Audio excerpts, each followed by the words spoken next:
Okay, I call to order the Board of Zoning Appeals meeting for Leawood for Wednesday, October 22nd. Could I have roll call, please? Members Penn. Here. Dirksen. Here. Pepis. Here. Dunn. Here. Farrington. Here. Hawk. Here. Bussing. Here. We have a quorum. Very good, thank you. Our first order of business is approval of the minutes.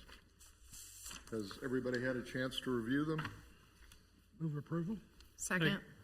Got a motion and a second. All those in favor, please say aye. Aye. Opposed, nay? Well, then they pass. We, our agenda is not overly large, but it's not overly small either. So I'd ask you all, we do have a packet on every case that's before us that we have reviewed before we came here. So I would ask you in your presentations to limit it to 5 minutes if you can. We will get every question answered, folks, because the way this works is you make a presentation and then we ask questions about it. All the information will get into the record. But what I'm asking is we don't need a long presentation that tells us the same thing that's in the packet. Okay? That's what I'm asking. So let's see. Anything else? I think that's it before we call our first case. Our first case is old business case 46-2025, 3100 West 95th Street. Request for a fence height exception in accordance with the LDO. Does staff have a report? The applicant would like to install a 6-foot fence along the west property line that will adjoin an existing 6-foot fence to the north. Any questions for staff from? Mr. Chairman, I have a quick question. So on some of the pictures, it looks like that there's a chain link fence that is up against I would imagine is a 6-foot privacy fence.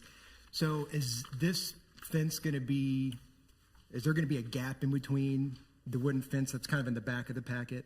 So is there going to be a gap in between the two fences? I believe the chain link fence is being replaced, but that would the applicant would have to confirm that. Okay. Anything else? This particular address was here a few months ago for a 6-foot height exception on the east side, and now they're back. And we granted that one on the east. Okay. Okay, is the applicant here?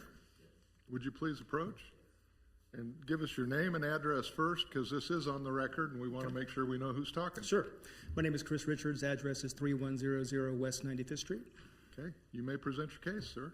Okay, yeah, so we would like to put a 6-foot fence on the west side. And to answer your question, there's a chain link fence that is the neighbor's fence.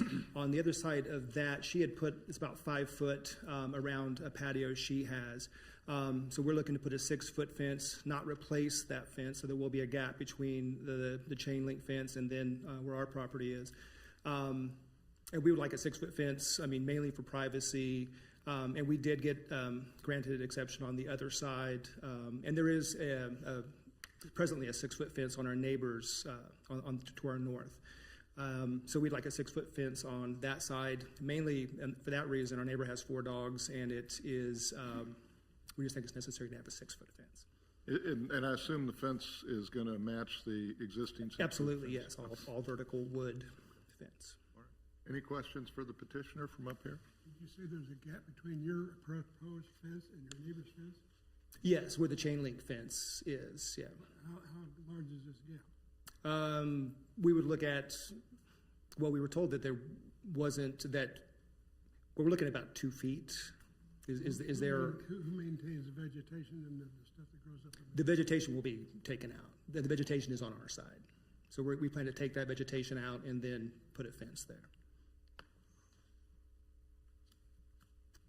What he's talking about is if there's 2 fences that continue to exist like this, who's going to take care of the land in between the 2 fences? We would take care of that. Okay. Yeah, and we would leave space to do so if necessary. Okay. Any other questions for the applicant? All right. I assume notices went out. Did we hear? No calls or concerns. Okay. Is there anybody present who would like to speak on this? Hearing nothing, do I have a motion? Mr. Chairman, I move to approve case 46-2025, 3100 West 95th Street, request for a fence height exception in accordance with the LDO, section 16-4-9.5, apparent A, apparent in an R1 district. Have a motion and a second. All those in favor, please say aye. Aye. Opposed, nay. It passed. You'll be notified in writing. Thank you very much. Thank you for coming in. Appreciate it. And our first item of new business is case 50-2025, 13120 El Monte Street. Request for a variance to the placement of a fence in the side yard setback on a corner lot in accordance with the LDO. Does staff have a report? The applicant has proposed to replace an existing deck with a covered deck that will be 10 feet from the rear property line of an irregularly shaped lot. 15 foot is the minimum rear yard setback for this particular lot. A variance of 5 foot is needed to build the covered deck as proposed. I think that's, do I have the right case? 50, 20, 25.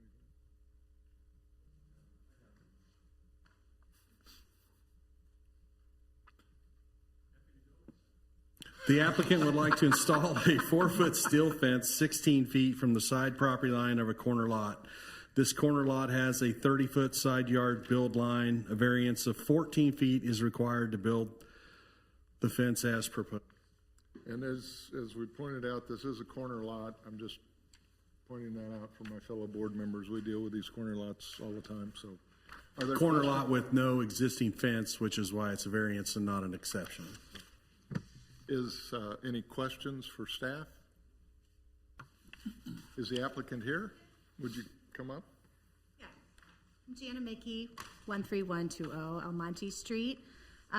So what I'm requesting, is a fence. We live on 132nd. It's a pretty busy road. And just for the safety of our kiddos and our dogs, to install a fence.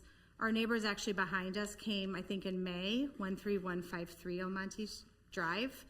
And we're just asking to match up, and they received approval, and we're asking to match up to their fence against 132nd Street. Although I do think we revised our, like when I talked to Ron, he needed a new picture, which I think you guys have. And it's not 14, I think it's 16 on that picture. So I just wanted to make sure that that we were all aligned on that. Like it would be 16 from my property line. And your neighbors is 16 from their property line? Is that what you're saying? And we approved that? And you approved that, yeah. Okay. So I had Harco come back and like remeasure it to match up with their fence. Okay. Well, this is a variance, as you know. You've received the packet, and the difficult issues for us on a variance, we have 5 specific criteria that this has to meet. And the 2 difficult ones are uniqueness of the property and hardship. Yeah. And I'm sure you've been prepared to address those 2. Could you address uniqueness and hardship for Yeah, us? I think the uniqueness with our lot is it's very shallow.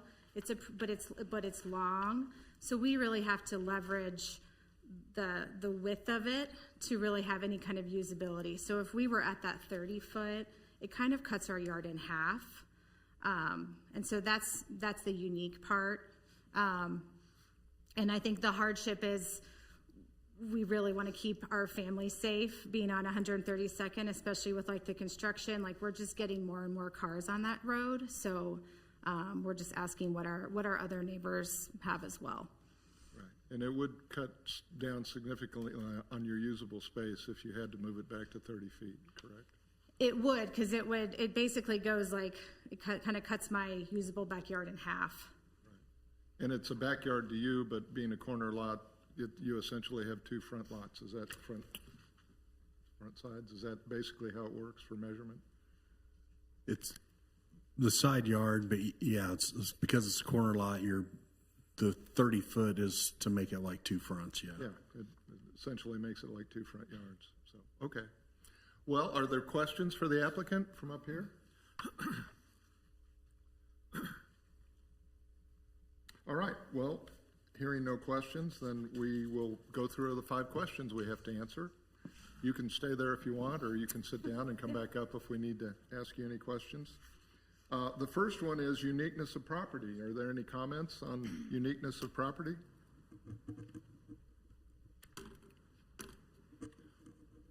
Hearing none, I'll ask all those who believe it meets uniqueness, the criteria, please say aye. Aye. Opposed, nay. All right. Rights of adjacent property owners. Any comments on this? All those who believe it meets this criteria, please say aye. Aye. Hardship. Any comments on hardship? All those who believe it meets this criteria, please say aye. Aye. Public safety and general welfare. All those who believe it meets this criteria, please say aye. Aye. And spirit and intent, same question. Please say aye if you believe it meets this criteria. Aye. Aye. Opposed, nay. All right, having met all 5 criteria, we can entertain a motion to approve the request for a variance. Mr. Chairman, I move to approve case 50-2025, 13120 Almonte Street, a request for a variance for the placement of a fence in the side setback on a corner lot in accordance with the LDO section 16-4-9.3, parent A, parent in RP-1 district. Second. I have a motion and a second. All those in favor, please say aye. Aye. Opposed, nay. It passes, and I'm going to have to do my obligatory apology that I forgot to ask if there was anyone who wanted to speak on this. I don't think there was on this case, but I'm looking at staff and everybody up here. If I forget to do that, please feel free to remind me. That's the one I always tend to forget. It's passed. You'll be notified in writing. Thank you for coming in. Okay. So our next case is 51-2025, 14601 Howe Drive. Request for a variance to the rear yard setback of an irregular lot in accordance with the LDO. Does staff have a report? Yes, this is going to be familiar. The applicant has proposed to replace an existing deck with a covered deck that will be 10 foot from the rear property line of an irregularly shaped lot. 15 foot is the minimum rear yard setback for this particular lot. A variance of 5 foot is needed to build the covered deck as proposed. And this is putting a deck back in exactly where one currently exists? Correct, just now it'll be covered. And the reason that the prior deck didn't have a problem was because it was legal and non-conforming? Correct, and uncovered. Okay. Just want to make sure we understand that. Okay, any questions for staff? All right. Is the applicant here?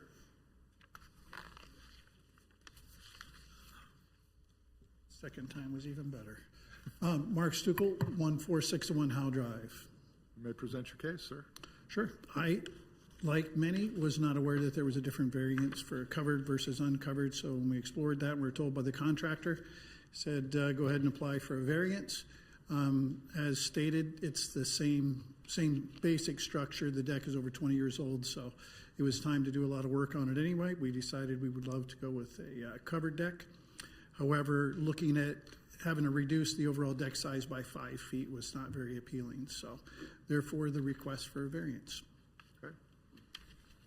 As I mentioned to the prior applicant, with variances, we deal with the 5 criteria it has to meet, and uniqueness and hardship are the difficult ones for us. Would you like to try to address those as best you can? Well, it's difficult for me as well, particularly with hardship. I have money out there, and we would probably abandon the project. So lose any down money. So the hardship is you couldn't have a deck. Essentially, you Correct. You couldn't have a usable deck if you have to meet this criteria. Yep, and uniqueness, the property line.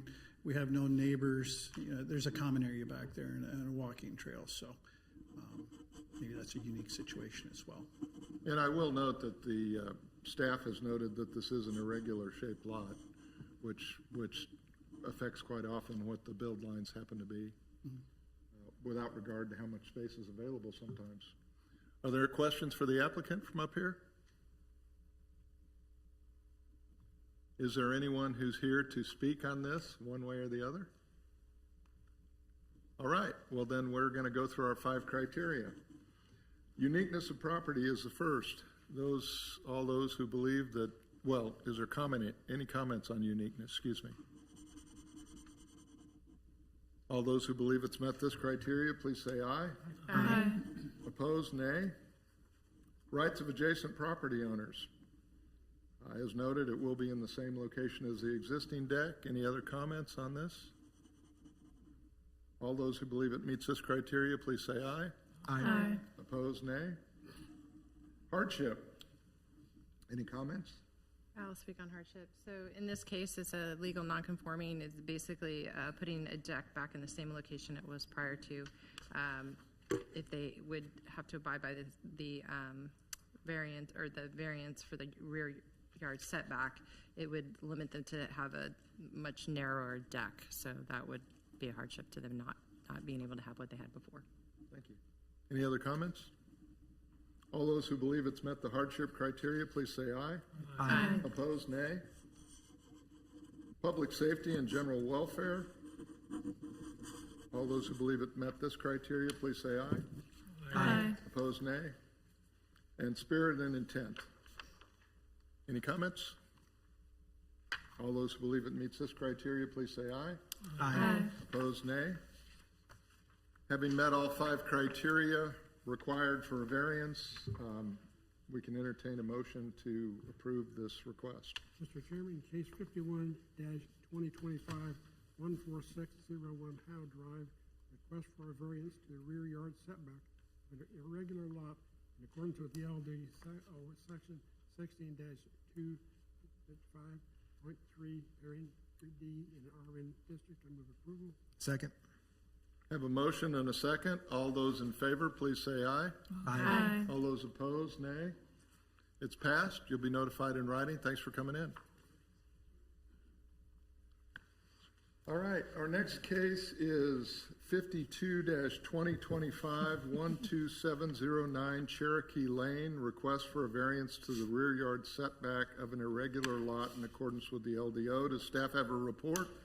The applicant has proposed to replace an existing 36-foot by 12-foot deck with a 36-foot by 14-foot deck, of which 20 foot of the 36 will be covered.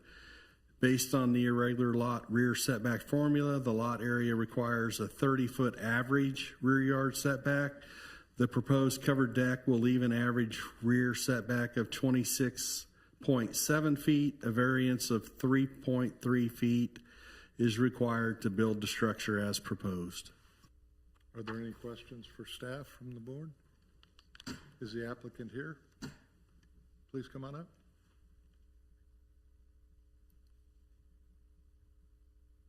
Eric McCarthy, 12709 Cherokee Lane, Leawood, Kansas.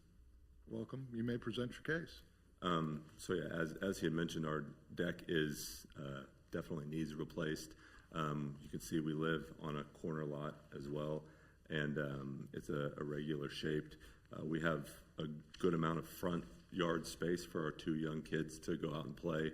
Our backyard is smaller, and it gets washed out a lot. There's not as much opportunity for our kids to be outside without as much parent supervision. We need to redo our deck. We want to cover it to have the opportunity to utilize it year-round, as well as have our kids be able to be outside in the seasons and utilize it year-round as well. And being on a irregular size lot, it kind of hinders our ability to cover it currently. And it's going into the location where an existing deck is? It is, yes. As he had noted, ideally what we would like to do is build it on the same space that it currently is. We would like to extend it out an extra 2 feet if granted the ability to do so. Not trying to ask for, a lot here, but if that's not something that's warranted, rebuilding it on the current structure is definitely something we'd like to do as well. But the ultimate goal is to just be able to cover it so that we can utilize it for my wife and I and our family year round. Okay. Any questions for the applicant from the board? As I've noted to the prior people with variances, we have the 5 criteria we need to meet. With uniqueness of property, I'll ask you to address uniqueness and hardship. I do note that the staff has noted that with respect to uniqueness, this is another irregular shaped corner lot, which just by definition makes it unusual, if not unique. Hardship and the covered deck could only be 64, well, it would have to be reduced significantly in size if held to the 30-foot setback, even though there's only a 3.3-foot difference. Is that correct? Correct. It could have 64 square feet covered. That's all. So anyway, having said that, would you like to address uniqueness and hardship? Yeah, so we live on a corner lot, and it is unique, so our ability to play in the backyard, have our kids be in the backyard and utilize that space is a little bit more challenging. It's smaller, and then also, unfortunately, we have a lot of water rush out, so it's kind of a mud pit most of the time as well, which is kind of unfortunate. Being able to cover it would give our family, I guess I'm kind of going into the hardship here, but being able to cover that would give our family the opportunity to, utilize that space year round, have our young girls be able to get outside where they don't have to be, watched, where they, rather than the front yard to go out and play, they could be in the back on the deck and still get some fresh air, so. Okay. Any questions for the applicant based on that? All right. Is there anyone here who's come to speak on this request? I'm sure notices went out and we haven't received anything. No we haven't calls or seen. concerns. Yeah, no calls or concerns. Okay, well, then we'll need to consider the 5 criteria. You can stay there or sit down if you want. We'll call you back up if we need anything else. The first criteria that we need to address is uniqueness of property. Is there any comments on that? Before we start, I have a question. I have a question for staff. Oh, I'm sorry. My question is that this would be a legal non-conforming existing deck since it's already, they're looking for a variance of a 3.3 variance, and if they had a 12-foot existing deck and going to 14, that's a 2-foot difference. So they already are over 1.3, right, feet. I can probably best answer this one. A deck is not included in the average rear against the average rear. So an uncovered structure back there, so it actually is probably conforming because the deck only had to meet a 15-foot setback because it's an irregular shaped lot. The fact that it's covered now. But the fact that it's covered, then it has to be averaged in per planning years ago. So they make the rules, we just enforce them. Any other questions? All right, then our first criteria is uniqueness of property. Any comments on this? All those who believe that this application meets the uniqueness criteria, please say aye. Aye. Opposed, nay. Rights of adjacent property owners. Any comments? All those who believe it meets this criteria, please say aye. Aye. Opposed, nay. Hardship. Mr. Chairman, I'll speak on this. I think the hardship factor is met here because the covered deck would have to be reduced significantly in size to be held to the average, which, as the applicant stated, would not satisfy all the uses that he's hoping to use the deck for. So I do think the hardship category is met here. Thank you. Any other comments? All right, all those who believe it's met the hardship criteria, please say aye. Aye. Opposed, nay. Public safety and general welfare, any comments? All those who believe it meets this criteria, please say aye. Aye. Opposed, nay. And spirit and intent, any comments? All those who believe it meets this criteria, please say aye. Aye. Opposed, nay. Okay, having passed all 5 criteria, we can entertain a motion to approve this request for variance.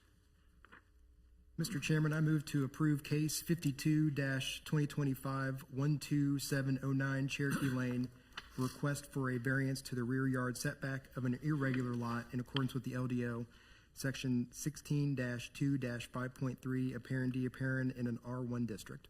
Second. Have a motion and a second. All those in favor, please say aye. Aye. Opposed, nay.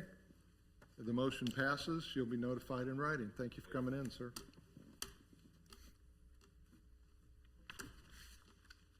Our next is case 53-2025, 8721 Ensley Lane. Request for an exception to the maximum allowable square footage. Does staff have a report?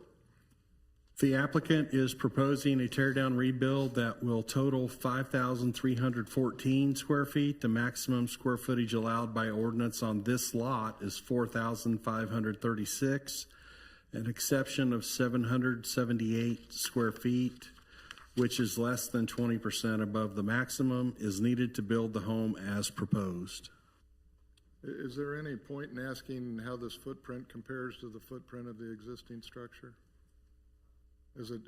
The existing structure is shown on there in a dotted line. Let me zoom in a little bit. Okay.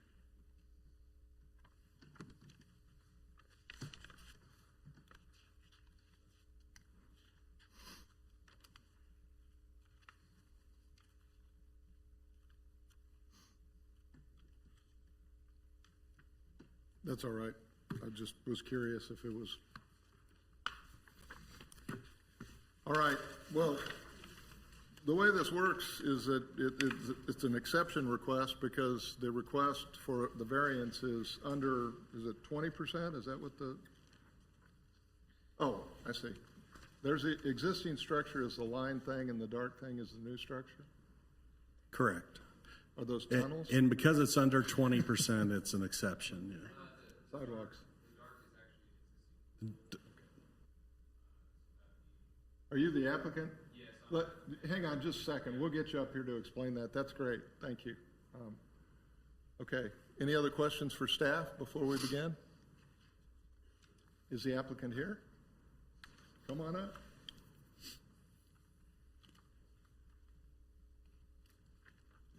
Hi, Eric Robinson, here for 8721 Ensley Ln. Thank you. You say you're here for that. Are you not the owner, or you? I am a representative of the property owner. Okay, Yep. that's fine. You can present the case. Go ahead. Yes, we believe we need this exception to the maximum allowable square footage to really build an appropriate size family home on this property. The current home has some deferred maintenance and is in need of either serious repair or tear down and rebuild. Once we go to the effort of tearing down and rebuilding this home, to kind of reach, an appropriate size for this market, we feel that we would need this exception to the square footage. The home that's proposed is about 4 bedrooms above grade, as well as an office and a covered patio. So it's not an exceedingly large room count. So we feel that this is appropriate for the property. And you're going to have 2 stories of livable space. Is that correct? Correct. You mentioned something about a pool being shown on this drawing. What was that about? So the existing property has a pool that would be torn out on the tear down rebuild. And was that what you were pointing to? That's the pool? Okay, so okay. Maybe. I'm Weston Coble with ESC Architects. I'm the architect for the project. Yeah. 10880 Benson Drive. I think the confusion is. Did I look that confused? Go ahead. I am. The difference is this is just the existing home. And the hatched area is the home. The dark area just represents all the paving. We were doing a green space comparison between the two. I see. There was another page that was submitted also that should match this that shows the new footprint and then the paving and driveway for the home. So this would be the new proposed footprint with the house shown. Thank you. That did answer my questions. Does anyone else have questions for the applicant? Have letters been mailed out on this room? Yes, all letters were mailed, and there weren't any calls or complaints about this one. Okay. Is there anyone here who would like to speak on this? You're raising your hand. I assume you, sir. Would you give them the podium? Come on up. give us your name and address for the record, and I will state for the record that this is a gentleman that I know. It doesn't create any conflict for me, but go ahead, if you would. My name's Rex Joyce, 8731 Ensley Ln, Leawood, Kansas. We moved to this neighborhood 29 years ago because of the green space and all the trees. And what's happening around us are the tear down rebuilds where they tear down all the trees, kind of taking away from the reason we moved there. But I don't see any reason why we would exceed the square footage of a home more than what the regulations state. I don't understand why there would be a need to do that. Okay. That's all I'm saying. Thank you. All right. Anyone else who's here to speak? Come on up.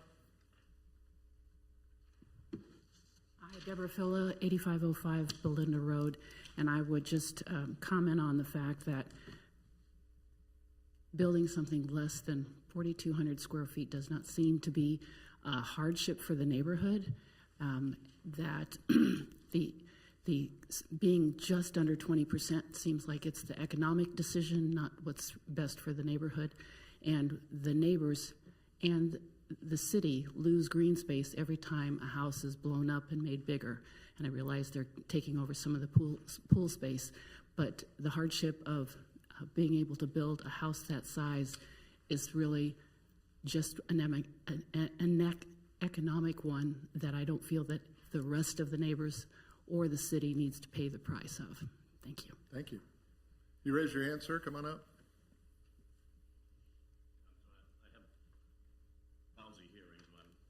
Always hear everything. But my name is Robert Zyke. I live at 8710 Ensley Ln. I live right across the street. My yard is facing this. So whatever's built there, I have to look at that monstrosity every day.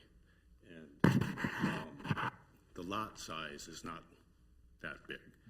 But we're so used to, disappointed in seeing in Leawood, wherever you have these big monstrosities put in, especially on small lots, and they overhang and they look over their neighbors and everything. I'm really afraid that this thing's going to turn that nice area. In my house is on the corner, has a nice bridge that everybody likes to walk around. And if we're going to change the whole nature of this neighborhood by putting in McMansions just so people can make more money, that's disappointing for Leawood. I've been here like 30 years plus. Last week, my son, who is a registered licensed architect, he does homes for a living. He's been doing it for a number of years.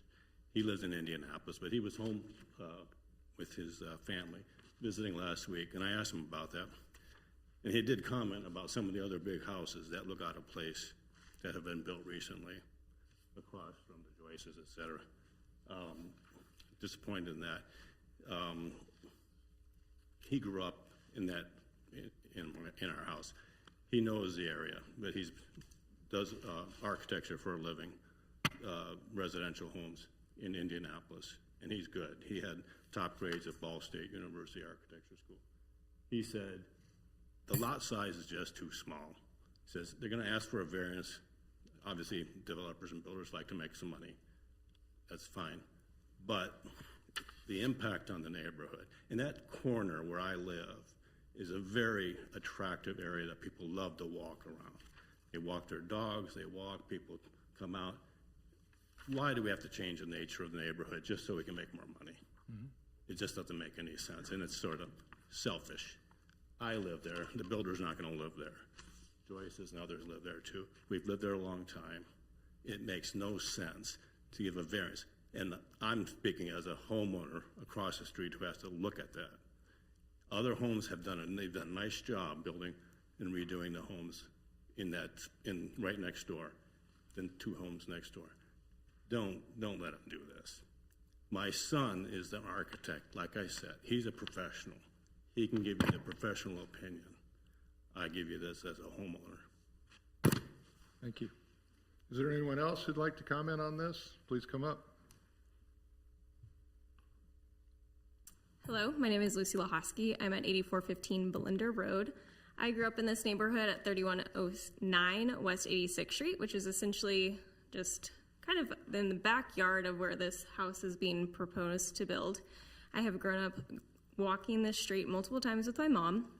When the house next door to this house was torn down and rebuilt, At the time, it seemed like such an out of place build.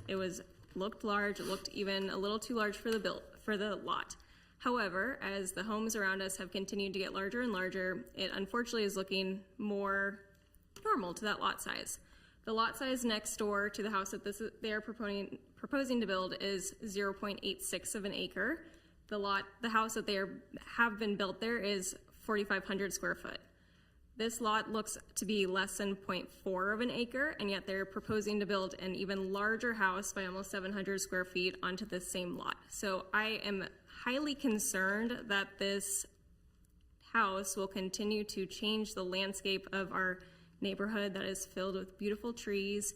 Our streets are lined with trees. With this house being built there, especially with the additional 700 square foot that they're asking, I am concerned that it will continue to negatively have an impact on our green space and then the overall cohesive feel of the neighborhood.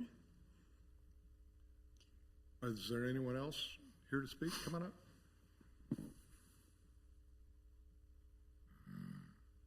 My name is Kathy Joyce. I live next door to the proposed construction at 8731 Ensley Lane.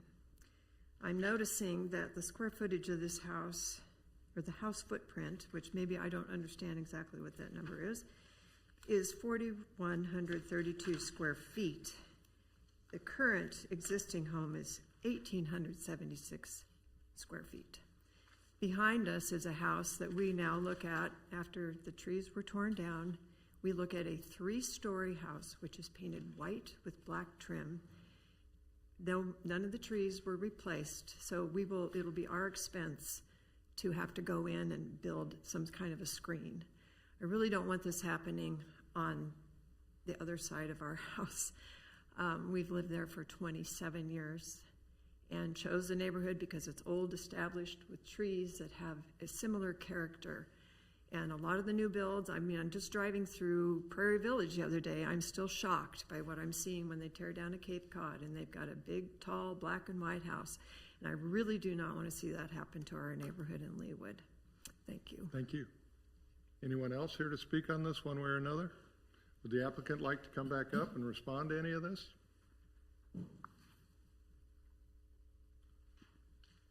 So I'll speak. Would you give us your name again? Sorry, for the record? Weston with Ellswood Smith Carlson Architects. Thank you very much.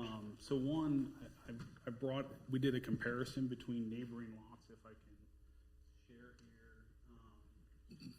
So our subject lot is in the green. All the houses that are highlighted in the orange are similar houses or homes that exceed the allowable square footage based on the LDO, and they would have all required variances that they may not have at the time. It may not have been required, but their existing square footage is over what the maximum square footage would be allowed per the lot.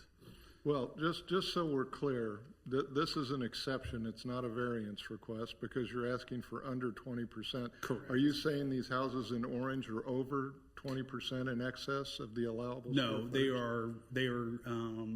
I have the exact numbers. I don't believe any of them are over 20%, but they all would have needed to qualify for the same exemption. Okay. Just curious. Mr. Chairman, can I ask a couple questions before we get going? We look at each of these cases case by case. So like giving an example of, yes, we've had things brought before us as a board.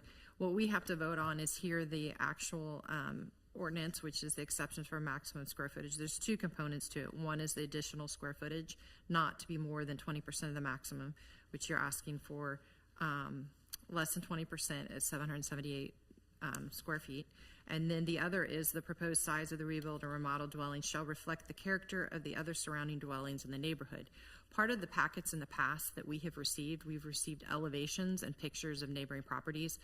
That's not, do you have that information? I'd like to see that. And then Yes, the other thing is we have in our packet only the basement lower level floor plan, which shows if you have the actual upper floor plan, so we can see where that additional 778 square feet, obviously you can change architectural designs to eliminate rooms and take space down. So I guess what is the need for it to have the 778? Yeah, well, since we don't have a hardship, but if I was trying to say we did have a hardship, the lower level being an at-grade lot, for the most part. It does not have much grade change to it, and we're not going to be changing the existing grade more than allowed.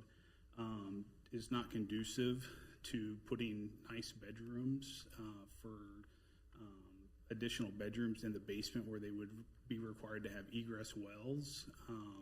And so we would like to take the opportunity to place those up in a two-story configuration to allow for better windows and nicer rooms. Do you have the second floor? Because the only floor plan that we have in our packet is that lower level, which shows bedroom number 5. I do.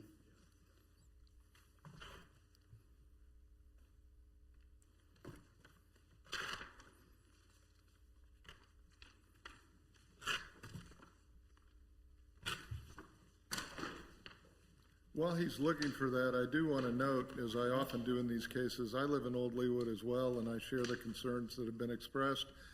However, I feel a need to point out that very often we're dealing with existing structures that are far under the allowable square footage for a house on a lot. And we, as a board, don't have the authority to prevent somebody from building to the limit of what the ordinance allows. So the only power we have up here is to deal with the percentage that's going to exceed the allowable square footage. I'm just saying that because I've seen it in my own neighborhood. I've seen it in a lot of neighborhoods. When you have a ranch style house on a almost acre-sized lot, chances are it's way underbuilt. And what they're going to come back with is going to be a lot bigger. So regardless of what we do with this request for an exception based on the 20%, you're going to be dealing with a bigger structure. So I just feel the need to point that out. This is the roof plan, but it does have the second floor shown below in the rooms. So you can see there are 3 bedrooms with private bathrooms and a loft space. Here's the second floor too. If that, you have it a little better here. Yeah, if that's more clear.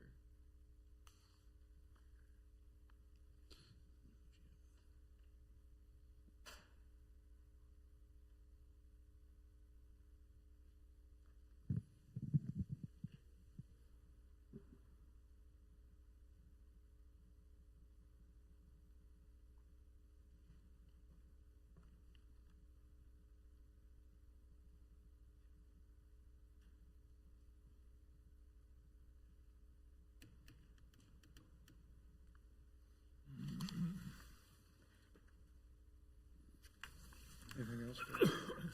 Okay. Any other questions from? I do. Could you clarify again?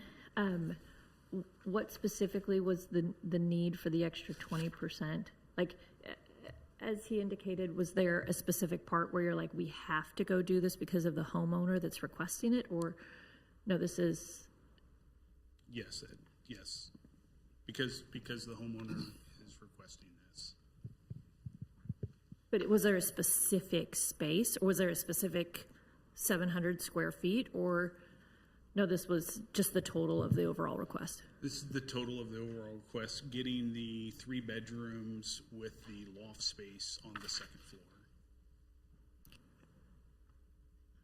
That does lead me to a follow-up. So is there a specific homeowner that you all are working with here for this house, or is this house just generic and going to be sold later? There's an interested party, but not under contract to purchase. Okay, thank you. You know, and tacking on to that, actually, so just kind of wanted to point out something that in North Leawood, there are a lot of beautiful homes. There was a lot of big homes that still meet the necessary guidelines. So I guess just kind of point being, you know, for going over 778 square feet, I'm not really seeing the need for it.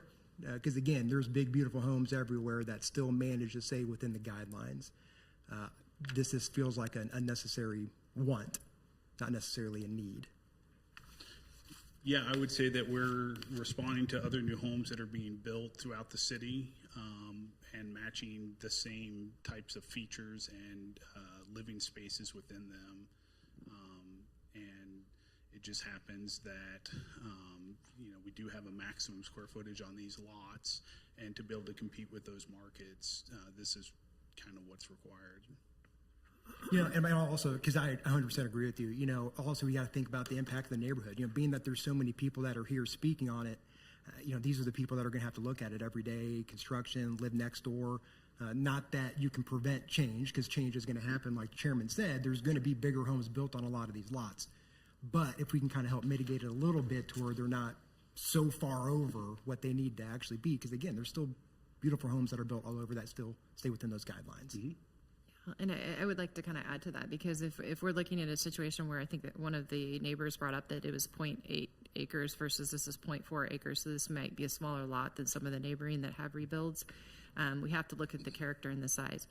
Can you build a beautiful new home on it and a tear down rebuild? Yes, you can. Does it have to have 5 bedrooms and go over 778 square feet over what's allowed? It could be a different floor plan. It could be a different model, especially if there's no homeowner attached to it. Any other questions, comments? I wouldn't mind just double checking that lot size, if you don't mind, give me a moment. Would that be on the plat plan that you had up there?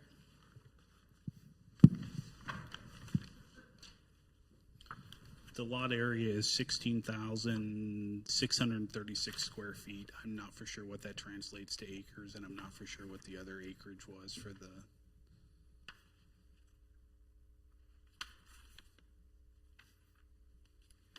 Wow.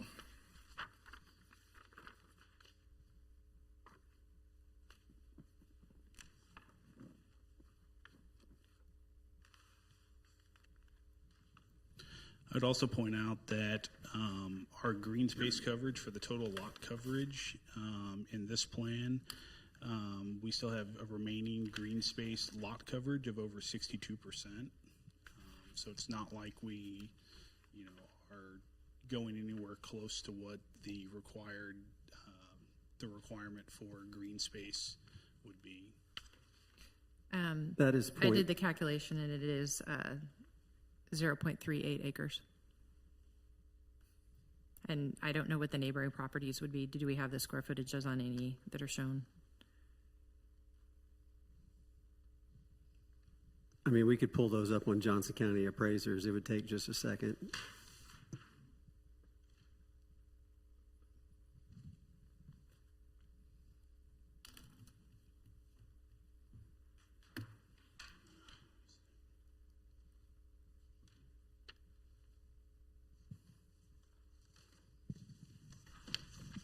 Ron has the 2 adjacent lots included on a clip he has from Johnson County appraisers. So, and maybe even 3. So the surrounding properties will all be shown there. One's to the north is 37,402 square feet. Which is 0.85 acres.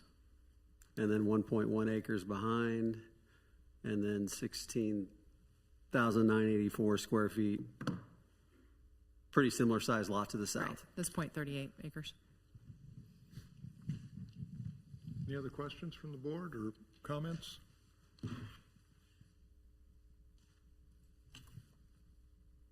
Anything else we need to look into before we vote on this? Chairman, I have a question for you. Yes. Would we vote on both counts, or will we just have one vote? Oh, no, we're voting on, the criteria down there are what we're supposed to consider in whether we vote for this or not. It's not the same as a variance. We don't vote on each one individually. So the criteria for this exception is that first, the additional square footage can't exceed 20% of the allowable square footage.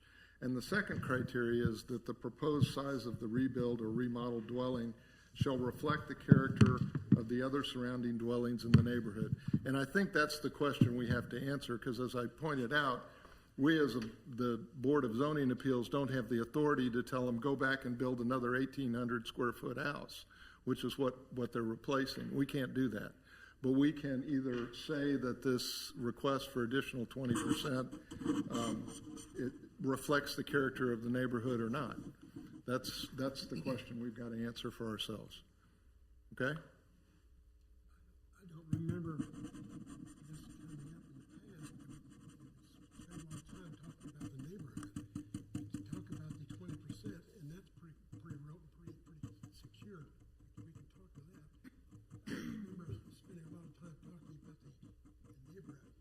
Well, I think that's more of a practical matter than it is a legal matter, Mel. I think in cases where the builder or property owner has worked with the neighborhood and gotten everybody on board with what they're proposing doing, and then they come in. We, on the other hand, have a bunch of neighbors that say this is not going to reflect the character of the neighborhood. So I think it's relevant for us to consider that factor when we've got a bunch of people in here saying we don't think it's going to do that. Yeah, and then the other thing I want to add is this is Old Leawood, so there's a lot of lot sizes that vary. There are some that are very large and beautiful and have trees, and then there's others that are a little bit smaller and they have smaller ranches. And this case here, we have a smaller acreage lot with a rebuild being put on it, and so I think we have to look at it specifically for this parcel of land itself. Exactly. We do. Do you have another comment? Would you like to come up to the podium? Again, Deborah Phila, 8505 Belinder. I'm concerned that 19.8 is under 20 and it becomes the new norm. How many times do you have a variance and then it becomes the new norm and everyone comes in with an expectation as a builder?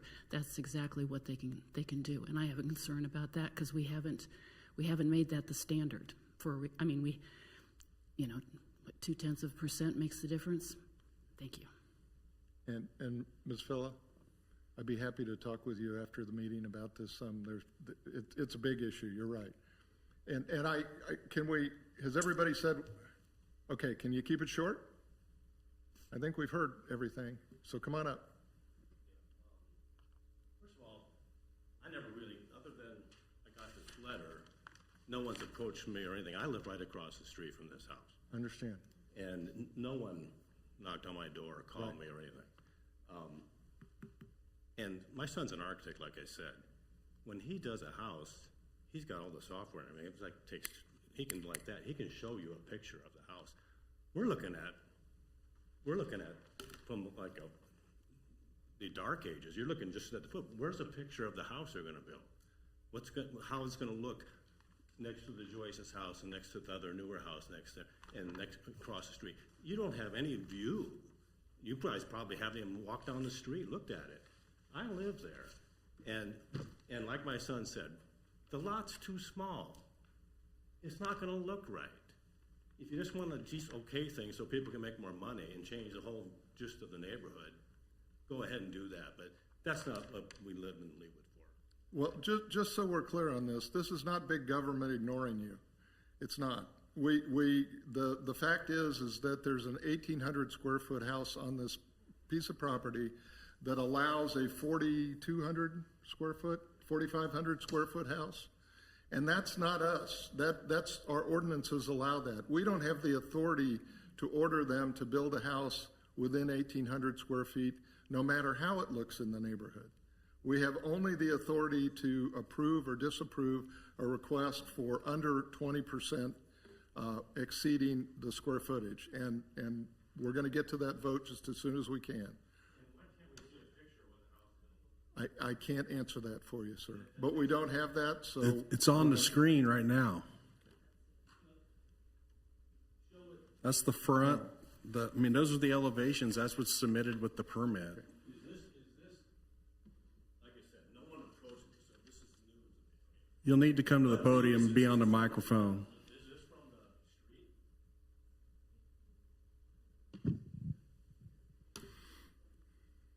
My question is, this is the first time I'm seeing these pictures, and it may be real nice, but is that that's from the front of the street? Look, is this It's a front and a side. or is this looking from the side? It's both. One's a front, one's a side, and now here's the rear and the other side. So I'm sorry. From my house, and I'm looking at it from the front, I'm looking at their front door. Where's their front door? Right here. And this driveway is going to be right up on their right up on the property, the house next door. That's what my son, the architect, is saying. He's saying basically, you need some free space. You need open space. It doesn't look right. It takes away from the character of the neighborhood. Come on up.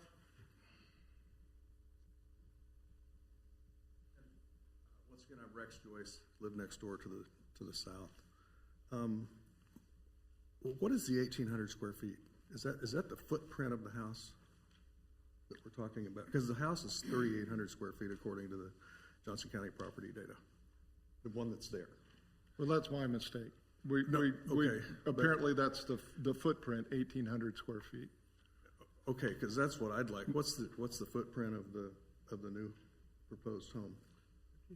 I can't tell from those drawings. I looked at them earlier. The original lot coverage plan here says the house footprint is 1876. Right. And the footprint for the new, the proposed structure is? 4,132. So it's significantly more. Okay. All right. Are there any other questions or comments from the board before we vote on this?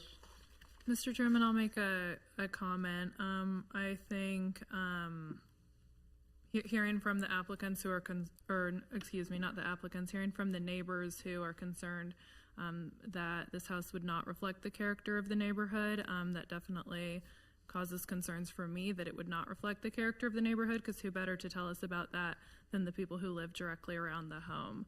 So that's definitely something that I will be considering. Okay. Anyone else? All right. Do I have a motion? Mr. Chairman, I move to deny case 53-2025, 8721 Ensley Lane, request for an exception to the maximum allowable square footage on the lot in accordance with the LDO 16-2-5.3, apparent F, apparent 2, in an R1 district. Second. I have a motion and a second. All those in favor of the motion to deny the request for an exception, please say aye. Aye. All those opposed, say nay. The request has been denied. You'll be notified in writing. Thank you all for coming in. And our last item on the agenda is case 54-2025, 8421 Belinder Rd. Request for an exception to the maximum allowable square footage. Does staff have a report? The applicant is proposing a tear-down rebuild that will total 5,088 square feet. The maximum square footage allowed by ordinance on this lot is 4,248 square feet. An exception of 840 square feet, which is less than 20% above the maximum, is needed to build the home as proposed. So essentially, this is the same as the last one. Correct. Okay.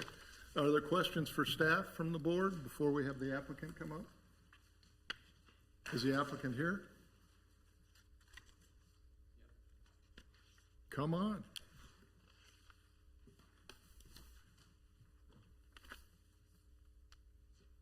You may state your name and... Eric Robinson here for 8421 Belinder Road. Okay. Yeah, a little different here. Totally different floor plan. I'd like to spend a little more time walking through the elevations, and we believe that the architecture does help meet the character of the neighborhood. And with that, I may turn over to Weston. Yeah. State your name, please. Sorry, Weston with ESC Architects. Thank you.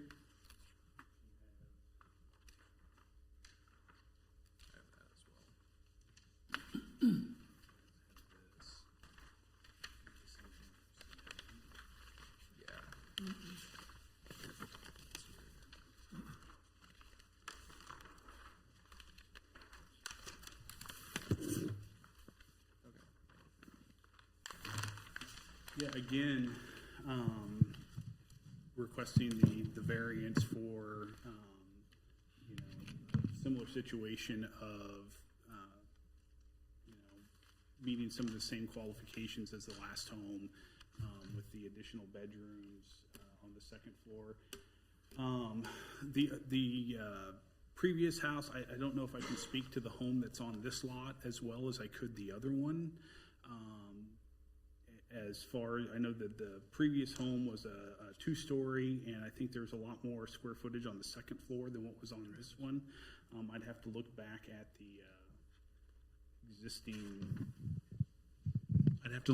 at the existing information on the previous home that was on this lot. I can't remember if it's is this a two-story here? This is a ranch. Okay.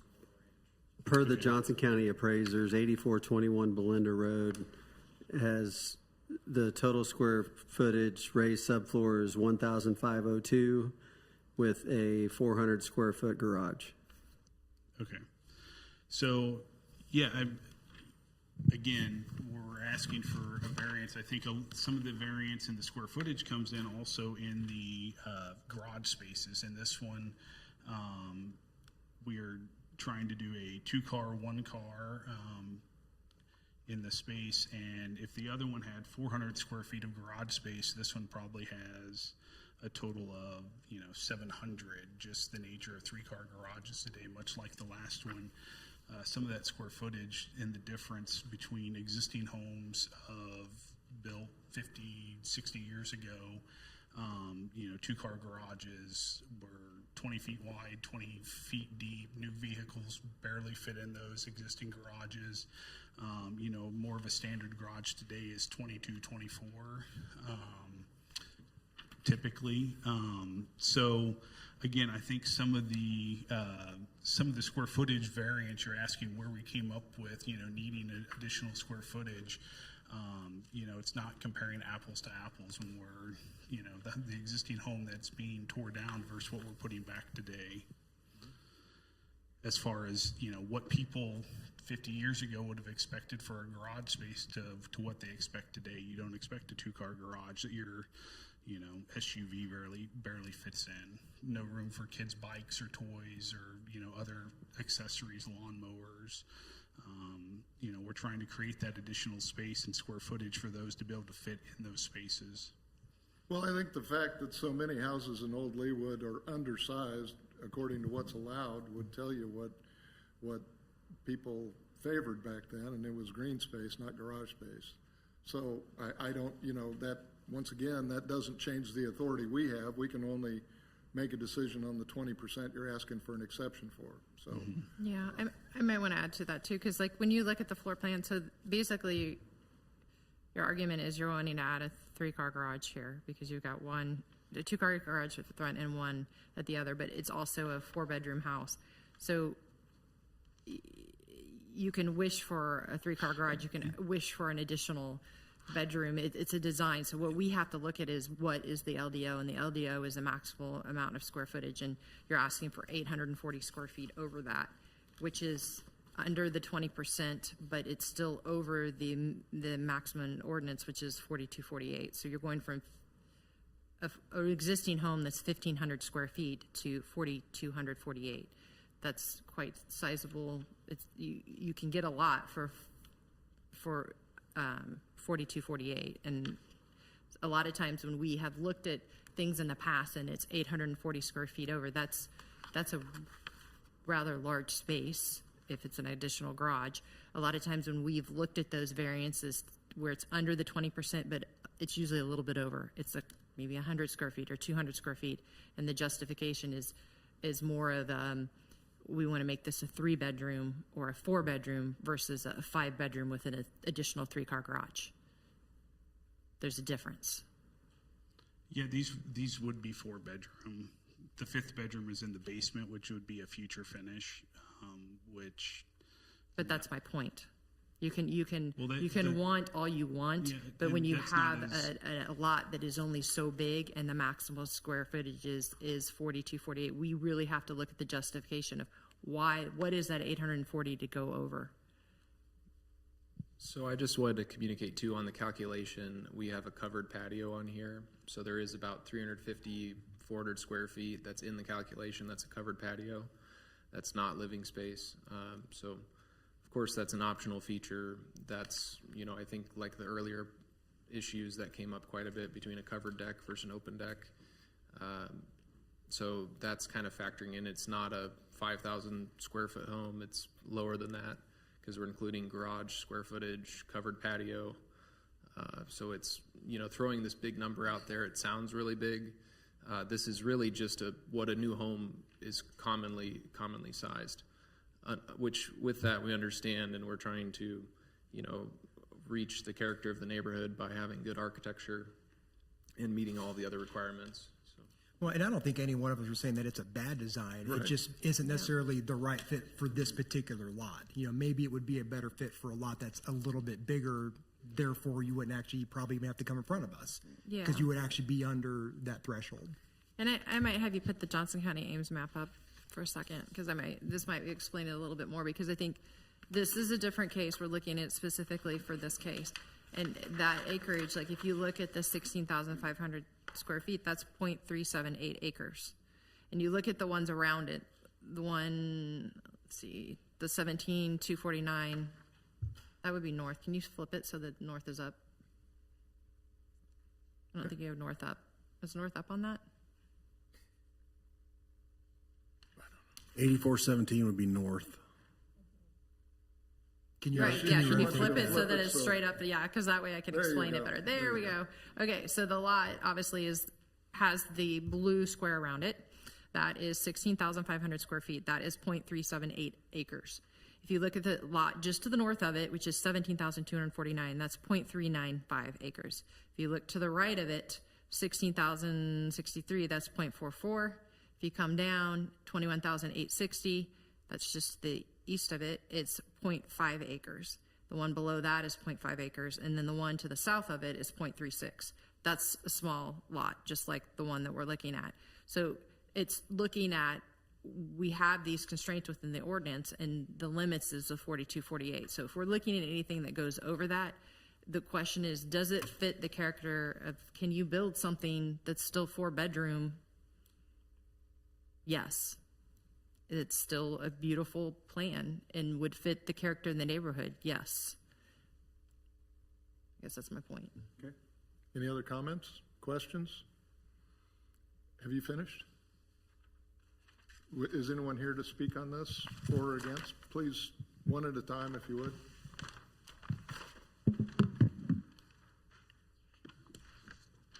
And name and address for the record, please. I'm Amy Noctical. I'm at 8425, so I'm the one right below, right next to it. And I actually asked him if I could go first because I have a 3,800 square foot house. I am within my 0.36 acre lot. I have 4 bedrooms. I have a 3-car garage. I have a covered patio in 3,800 square feet, not 5,000 square feet. I mean, that is almost 25% bigger than the house I'm in right now. I have behind me in that beautiful half-acre lot, I have a sport court that's closer to me than it is to my neighbors. You guys get to hear me say that a lot. And then to the south of me, I have a swimming pool that is 10 feet off of my property line. So I feel like I've gotten enough variances and exceptions to all the rules around us. We just want you to follow the rules that you have, that are the rules that are stated. I feel like every time a variance or an exception comes up, we pretty much say yes. Well, then those are the new rules. And I think that when you pay $700,000+ in cash for the lot above me, then you are saying that you expect that you're going to get that variance. You didn't talk to any of the neighbors. You didn't ask us what we wanted. You didn't ask us. The first we saw of this house is just what you put up. It doesn't look like our neighborhood at all. They have 3 massive trees that will all have to come out to do that. We will lose all the shade in our area behind next to us. It's going to really change our neighborhood to put a 5,000 square foot house there. Thank you. Thank you. Next.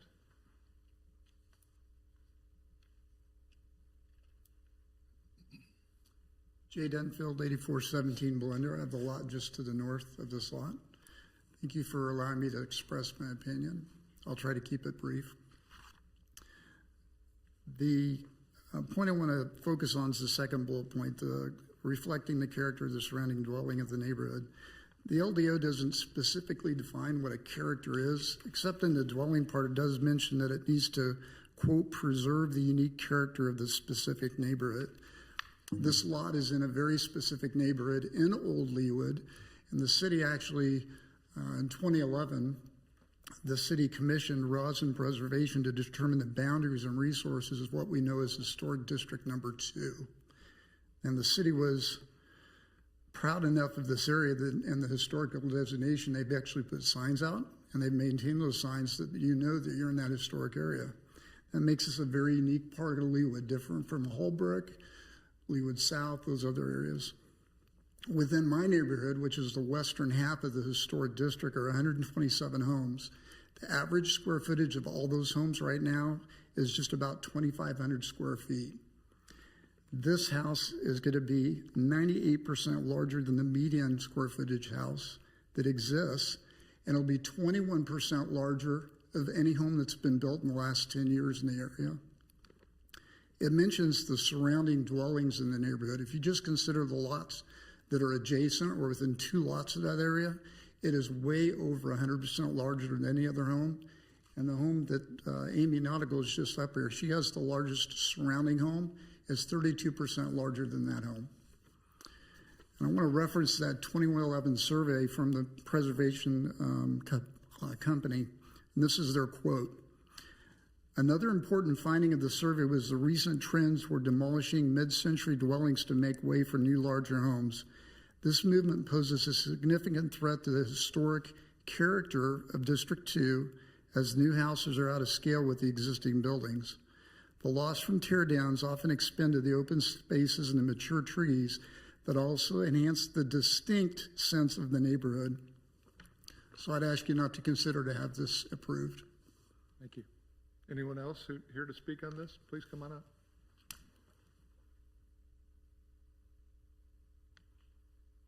Hello, I'm Julia Dunfield, wife of the person that just spoke. I'm 8417 Belinder. We are to the north of the new build. We've lived in Leawood for 30 years, and we purchased the, we wanted to buy in Old Leawood because of the style and scale of the homes, the developed tree canopy, the quality of homes, and a neighborhood that maintained home values. Having a degree in interior architecture, Old Leawood checked all the boxes. For the first 10 to 15 years we lived at our current address, homes were renovated or added onto, but the scale and size of the homes fit contextually in the neighborhood. As my husband Jay stated, the average square footage of homes in the historic district today, including the new builds, is 2,500 square feet. I want to reiterate, no new home built since 2015 has been less than 4,000 square feet. So to your point, you know, people are scaling up. And we've heard what the request is for this home. How much is too big? When does the council say the home is too large and doesn't fit contextually? When do we lose the character of the historic neighborhood? In addition to the context of the home being proposed, I have an additional concern relating to the concrete slab shown to the north of the drive that would abut my property. This concrete pad is large enough to park an automobile or truck, and because our home is an older home, it's 12 feet from the adjacent property line. This would mean an automobile could be parked adjacent to 2 of our bedrooms, one of the master, outside of the window, 14 feet away. Excuse me. The majority of homes in the neighborhood do have 2-car garages. This plan shows 3, plus an adjacent slab. It's not typical. I'm asking the committee to address the context of the home being considered, removal of the concrete pad, and to take a hard look at the existing tree canopy. There's 3 of them, which are shown in the plans, but because of the new home, will likely not survive due to encroachment on the tree line canopy and root disruption. And I'd also like to add, if the rate of tear downs continues in the next 15 years, 50% of the homes in the historic district will be gone. Thank you. Thank you. Anyone else? Come on up. We've already got. Hello, I'm Lucy Lahosky. I live at 8415 Belinder Road, which is 2 lots to the north. May I show a picture of my house? Sure.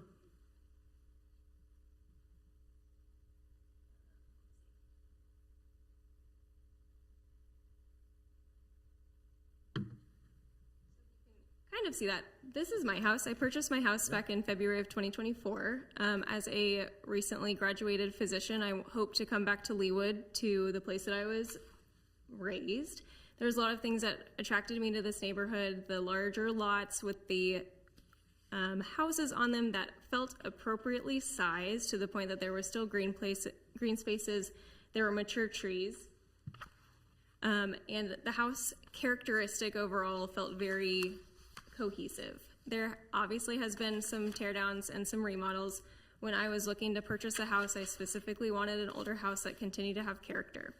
When I bought my house, I told my parents that if I did not get this house, I would be sad. However, if I lost this house because someone tore it down and built a huge house on it, I would be devastated. The house that they are proposing to build, it is not currently a 2-story house. It is a very modest ranch. The square foot of it right now is about the same square foot as my house. I also have a 3-bedroom house with a 3-bathroom, and it is very appropriately sized on my 15,000 square foot lot. So it's a very kind of similar lot and current house. I say this because I know that we are not able to say that they cannot build a house up to that level. However, going over 800 square feet from the maximum seems a little bit greedy and quite honestly absurd, considering that is almost half the size of my current house, and they're going from a 1,500 square foot house that is there right now to almost over 5,000 square foot. I do not think it is going to fit the character of this neighborhood. We are also going to unfortunately probably lose trees from this. We are already losing trees. It is what makes Old Leawood historic and what is kind of a pillar of our community. And so I highly encourage you to say no to this additional 800 square foot. Thank you. You raised your hand, ma'am. Do you want to speak? Hi, I'm Mary Luce. I live across the street from Lucy, actually. And I don't understand how this works. I don't think that there's a buyer for this house. There's not somebody who owns the house there, is there? Besides you. Is that correct? I don't know the answer to that, and it's not relevant to what we're deciding today. Well, what I'm wondering is why a builder would buy a lot and expect to get a variance to build a monstrosity. I mean, so they get the variance, and then it keeps happening and happening. So I don't understand the reasoning behind it. Why you buy a house when you know you're going to exceed the rules by 840 square feet, and then expect somebody to give you that. I don't get it. Okay.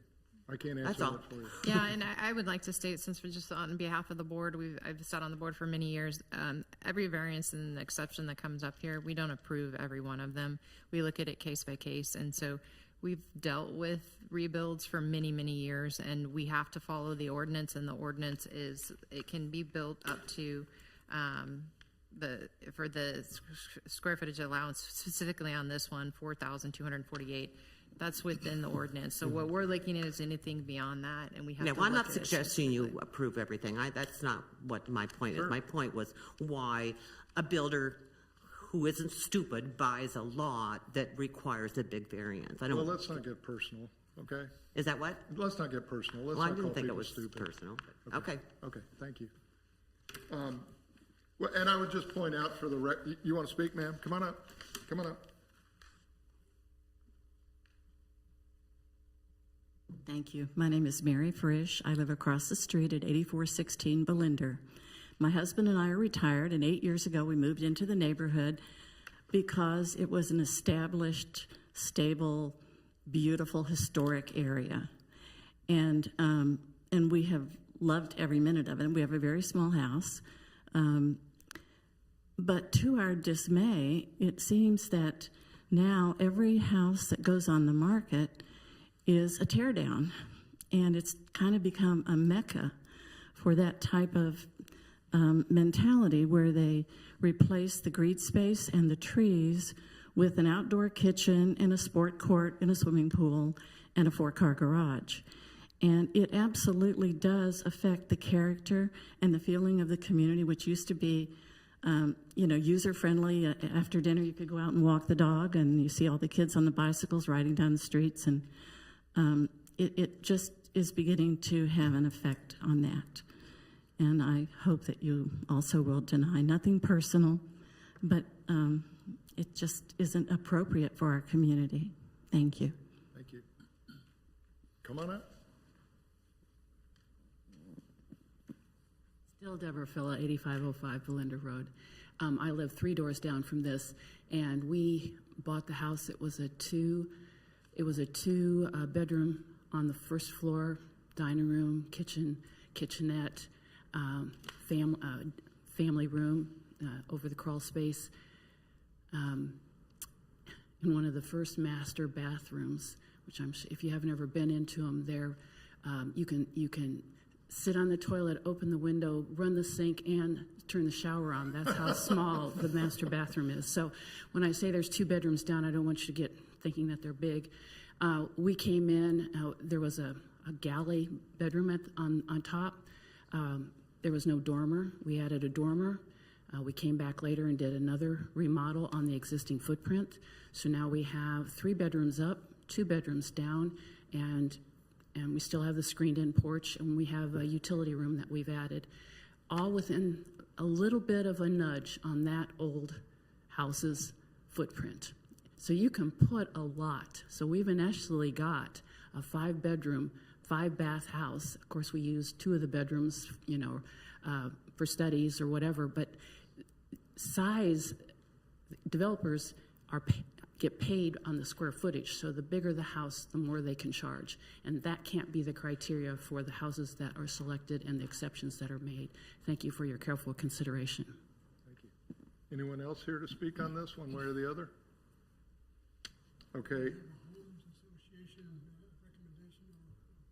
Are you asking me? I don't know. Staff, do we have a homes association? Since it's an exception, the Homes Association does receive a letter. Okay, and they didn't give us anything in response? No, I heard. So I can speak to that a little bit since I am in the Homes Association. I did see your hand. I'll get you back up here before we're done, okay? So generally what our rule is that if there is a project that needs to go in front of the BZA, the Architecture Review Committee for the Leawood Home Association will not review the case or the submission until the Board of Zoning actually makes their decision. Very good. Thank you. You wanted to speak again? Come on up.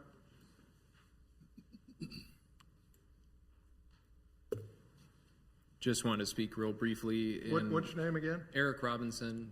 And you're here on behalf of the property owner. Okay. All right. Go ahead. Just wanted to speak real briefly and clarify that the square footage of the house is 4,300 livable square feet. So there's a lot of calculations here. A lot of our square footage is going towards that roof line for the garage, for the covered patio. Of course, that's not going to sway the community here. And we've been an established home builder for over 35 years. We don't believe we build monstrosities. I appreciate your passion about your community. We don't intend to ruin it.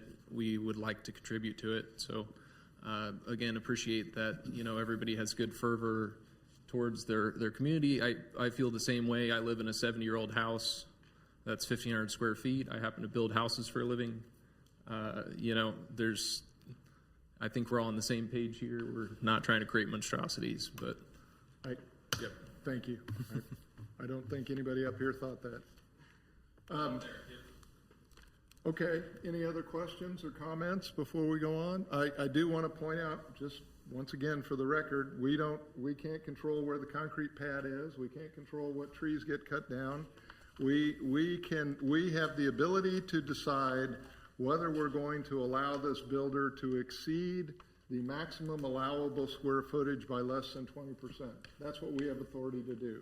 And we have the question we have to answer to make that decision is, well, first, is it not more than 20%? We know that's a fact.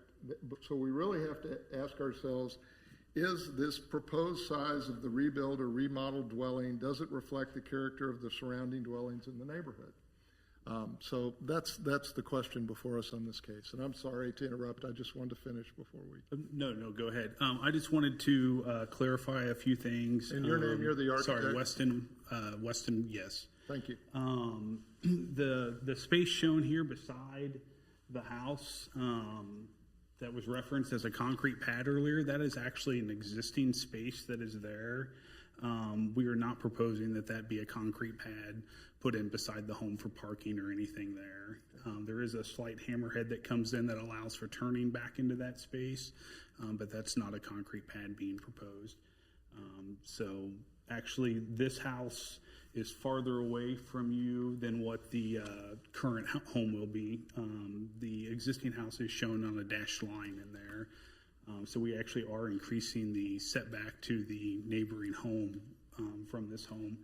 And then to clarify what Eric said, some of the square footage calculations being thrown, the neighboring house is that spoke is 3,800 square feet, and we're about 4,200 square feet or 40 of living space of 4,300 square feet. So we're not like we're 1,500 square feet over. We are roughly 400 square feet larger than the neighboring house.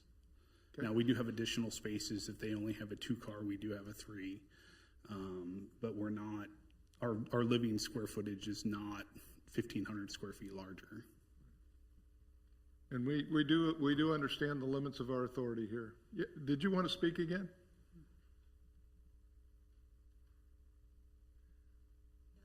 Dunfield, 8417 Belinder. The existing is a sidewalk. It's not wide enough to park a car or truck next to it. So it was mentioned that it's there, it's existing, it's not. The house obviously is closer to us because it's an older easement. It's going to be further away, but there is enough space for someone to pull a truck or car next to our bedroom. Thank you. Okay, thank you. Anybody else? Any other questions or comments from the board before we proceed? All right, well, I think we've heard plenty. Do I have a motion? Mr. Chairman, I have a motion to deny case 54-2020-25, 8421 Belinder Road, a request for an exception to the maximum allowable square footage on a lot in accordance with the LDO 16-2-5.3 parent F parent 2 in an R1 district. Second. Have a motion and a second. All those in favor of the motion to deny the request for an exception, please say aye. Aye. Aye. Opposed, nay. The motion has passed. The request has been denied. If there's a lesson out of this, folks, it's spend more time talking to the neighbors about what you intend to do. But that's all I've got. Move to adjourn.